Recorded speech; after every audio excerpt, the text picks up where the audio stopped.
I'm Cora, and I guess you could say that my life has been far from ordinary.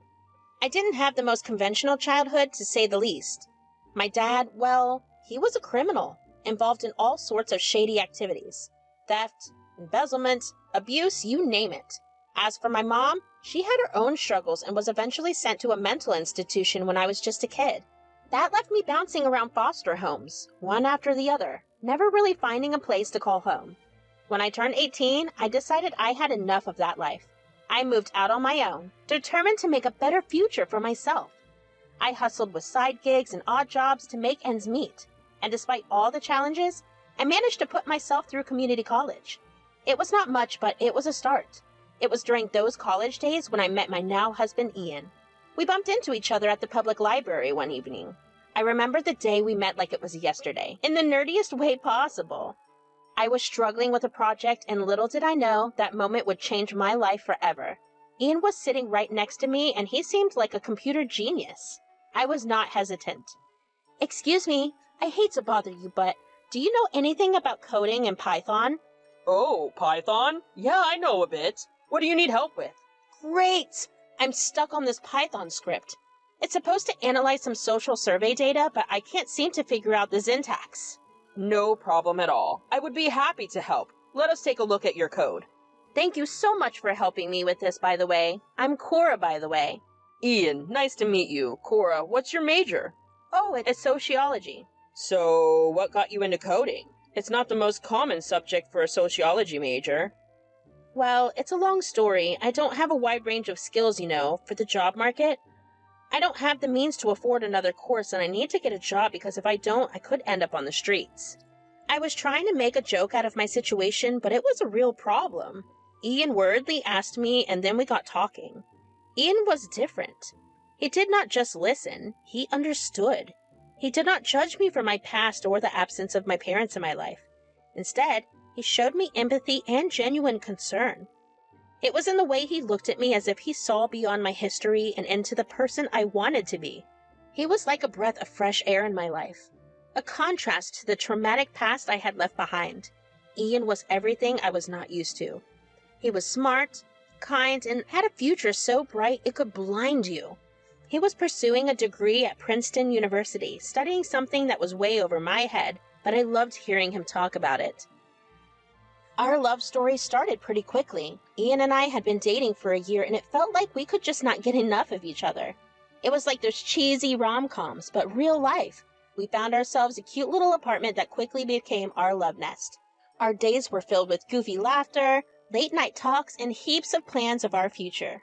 We were both very ambitious individuals. Little did we know that a twist of fate was lurking just around the corner, ready to change our lives forever. I found out I was pregnant. I was terrified to break the news to Ian, fearing he would abandon me like so many others had in my life. But when I finally gathered the courage to tell him, he surprised me in the most incredible way. Ian, there's something I need to tell you. Cora, you look worried. What's wrong? I am pregnant. Pregnant? Wow, that's unexpected. Ian, I understand if you are not ready for this. I did not plan for it either, but... Cora, stop. I know we made a lot of plans, and this might not have been what we expected, but it does not change how I feel about you. But I needed to build a comfortable life for myself first. I have no savings. But you know what, Cora? Your life being your priority is your need. But what do you want? I love you and I'm here to support you. If you want to keep the baby, I'm all in. If not, it's fine too. It's your choice. If I'm being honest with myself, I want to keep our baby. None of those plans matter more than you and our baby. I promise to support you through all of this. Here's an idea. What if we moved to Nashville, closer to my mom's place? I could find a job there and she would be thrilled to help us. Ian, I'm ready. Let's do it.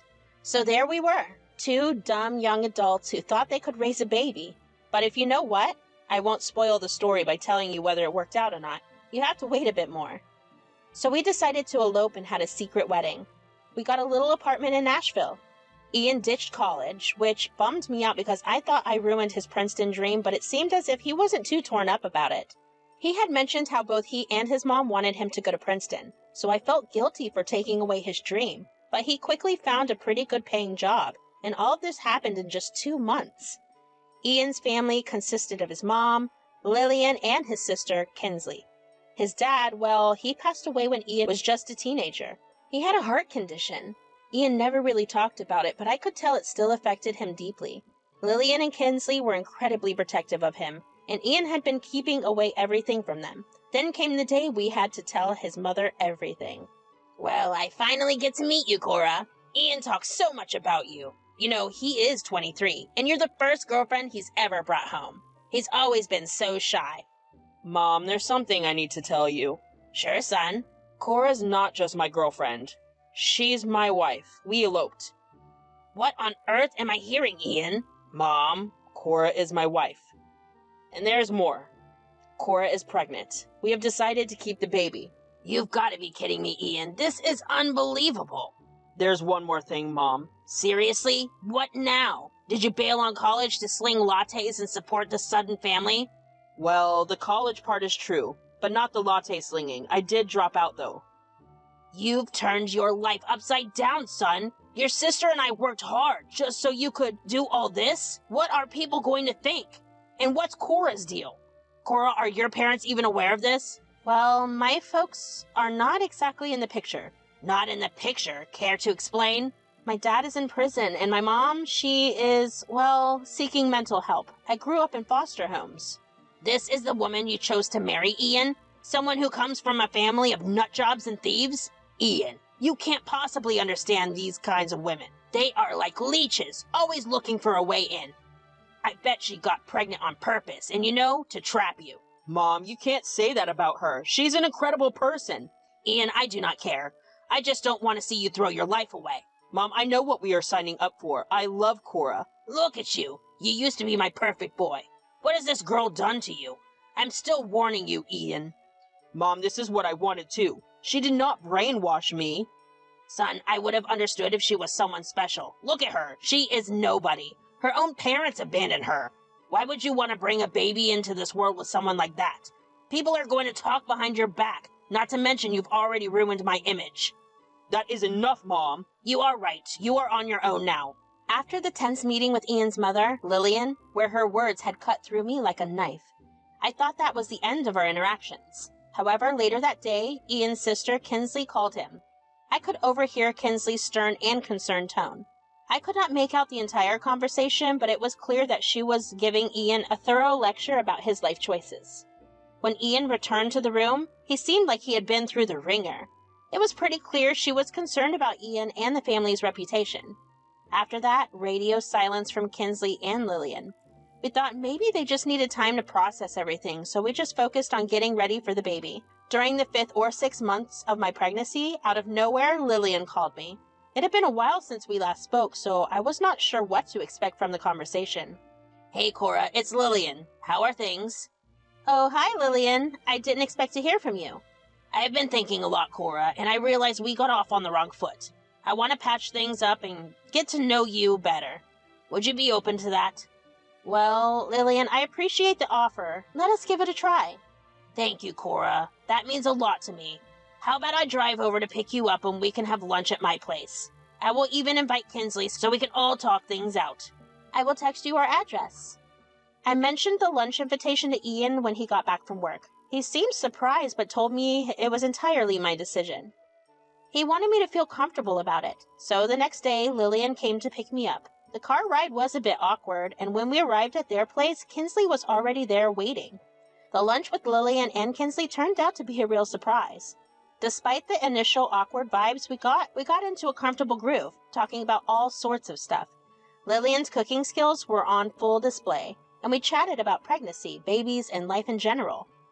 After we had stuffed ourselves, Lillian offered to give me a ride home, with Kinsley tagging along. It was a nice gesture, and I felt like they were trying to make me part of the family, which was sweet. When we got to our not-so-big apartment, I thought, why not invite them in? I wanted them to see where Ian and I were starting our new life. Our place was not huge or anything, but it had a cozy feel, and it was going to be our baby's first home. So Lillian and Kinsley came in, and I gave them the grand tour, talking about how we were getting ready for the baby. Can you please hand me my purse, Kinsley? I need to use the restroom. Sure, Mom. Lillian headed off to the bathroom. It's a nice, cozy place you have here. Yes, it may not be very spacious, but it serves its purpose for us right now. Hopefully we can find something bigger in the future. Hey, isn't that the PS4 I gave Ian? Yeah, it is. I suggested he sell it. He does not play games anymore and our place is already quite small. Seems like you are slowly pulling Ian away from us, aren't you?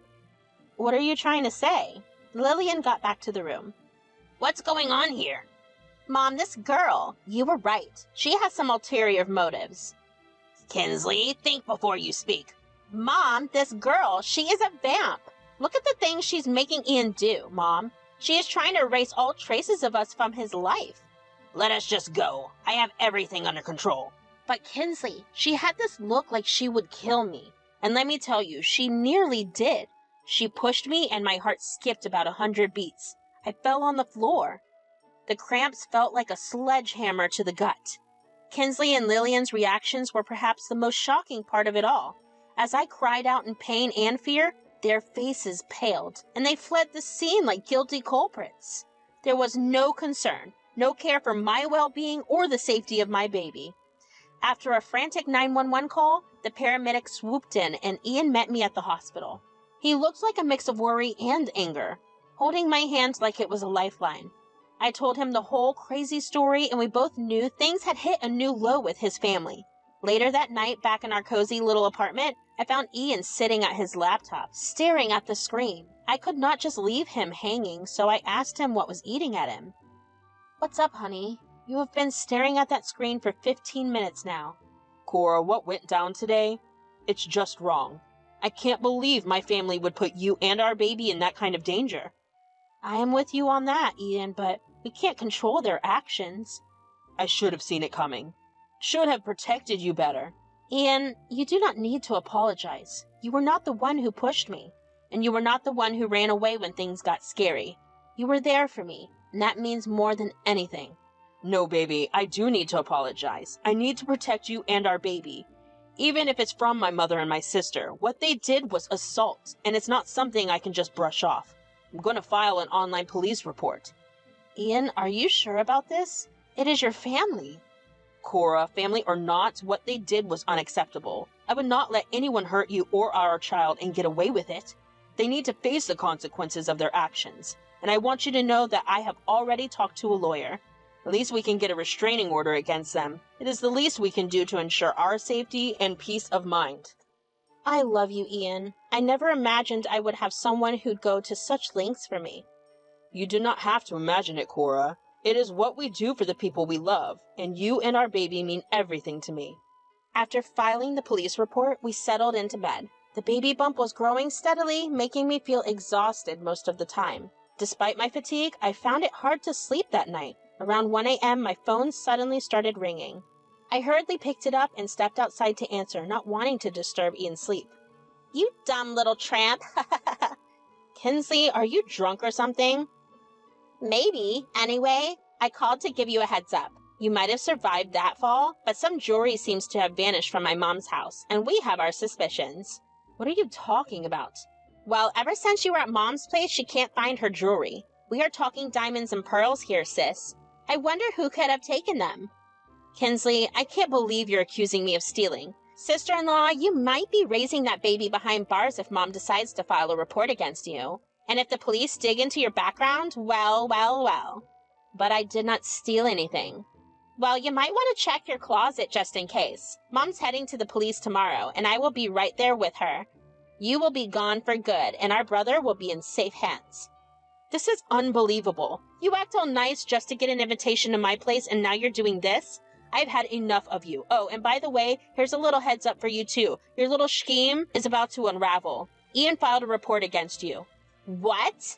That's absurd. Ian would never do that to us. Don't believe me? Check your email. I hung up on Kinsley, and I was in full-on revenge mode. I could not believe they were stooping so low. Planting evidence in my house against me? I was so glad Ian filed that report. I got on the laptop and emailed Kinsley a copy of the report, and 5 minutes later, she called me back. What? Ian reported us for assault? Yes, Kinsley, you read that right. You pushed a pregnant woman, your brother's wife, causing her to fall. I don't know if you realize how serious that is. Cora, it was just a little push. You were blowing it out of proportion. A little push? Kinsley, I was pregnant. I thought I was going to die, and you two ran away without even calling for help. You could have seriously harmed my baby. Do you even comprehend the consequences of your actions? We were just trying to scare you away, that's all. You've been playing mind games, framing me for theft, threatening me, and now you expect me to take your actions lightly? We also have medical records that can be put to use, Kinsley. You and your mom have crossed the line, and we're taking action. It might be a good idea for you to talk to your mom and consult with a lawyer. Planting fake evidence is another crime you both have committed in the eyes of the law. Good luck with that.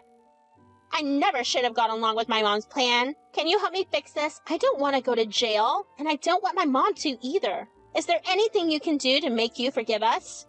Oh no, Kinsley. This is beyond talking it out. Goodbye. As I sit here observing our daughter Betty dive into her birthday cake, I am flooded with reflections on the journey that brought us to this moment. She turned 1 year old today. A little over a year ago, things took a chaotic turn when Kinsey and Lillian concocted a scheme that almost rocked our world. But we did not break under pressure. Instead, with Ian by my side, we stood our ground.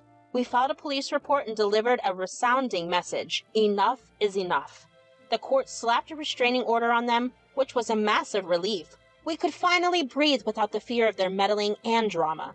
Time rolled on, and along came Betty, our little princess. She has been the brightest star in our lives. A reminder of the love that is stronger than anyone else.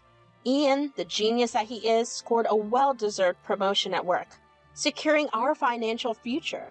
We bought ourselves a new house, a place that's worlds away from the cramped apartment we used to call home. Life was a whole different ballgame for me.